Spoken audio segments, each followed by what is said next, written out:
Bumper victory కొట్టి జోష్లో ఉన్న BJP ఇక దక్షిణాది రాష్ట్రాలపై పట్టు సాధించేందుకు ప్రత్యేక ఆపరేషన్కి వ్యూహరచన చేస్తోంది.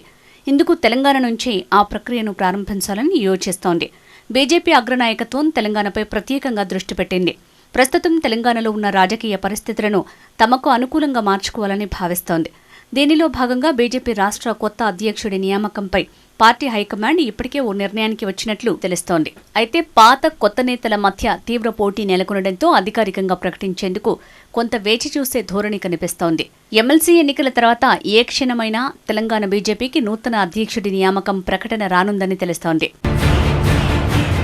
అయితే సామాజిక సమీకరణాలతో రాష్ట్ర అధ్యక్ష ఎంపికపై పార్టీ అగ్రనాయకత్వం ఆచితూచి వ్యవహరిస్తోంది. తెలంగాణలో ఇప్పుడు బీసీల నినాదం మారుమోగుతోంది. రాష్ట్ర జనాభాలో ఎక్కువ శాతంగా ఉన్న వెనుకబడిన వర్గాలకు రాజకీయంగా, ఆర్థికంగా తీవ్ర అన్యాయం జరుగుతోందని ఆ సంఘాల నేతలు గొంతెత్తుతున్నారు. బీసీలను ఒక్కతాటిపైకి తీసుకొచ్చే ప్రయత్నం చేస్తున్నారు.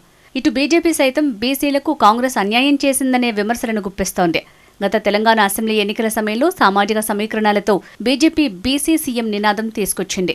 అసెంబ్లీ ఎన్నికల్లో బీజేపీ 8 స్థానాలు దక్కించుకోవటమే కాకుండా పార్లమెంటు ఎన్నికల్లోనూ 8 ఎంపీ స్థానాలను తన ఖాతాలో వేసుకోవడంతో తెలంగాణ పైన పట్టు సాధించినట్లు పార్టీ నాయకత్వం భావిస్తోంది.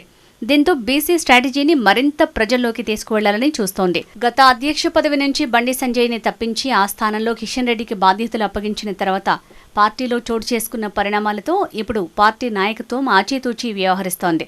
కీలక పదవులు అగ్రనేతలకే ఇస్తున్నారనే విమర్శలకు చెక్ పెట్టాలని భావిస్తున్నట్లు తెలుస్తోంది. రాష్ట్ర అధ్యక్ష పదవి సహా మిగిలిన కీలక బాధ్యతల్లో సామాజిక సమీకరణాలకు పెద్దపీట వేయాలని యోచిస్తోంది. స్థానిక సంస్థల ఎన్నికల్లో క్షేత్రస్థాయిలో పార్టీ బలపడాలంటే పార్టీ పదవుల్లో సామాజిక సమీకరణాలకు ప్రాధాన్యత ఇవ్వటం అనివార్యంగా మారుతోంది. ఈ క్రమంలో బీసీలకు పార్టీ అధ్యక్ష పదవి ఇవ్వటం ద్వారా ప్రస్తుత పరిస్థితి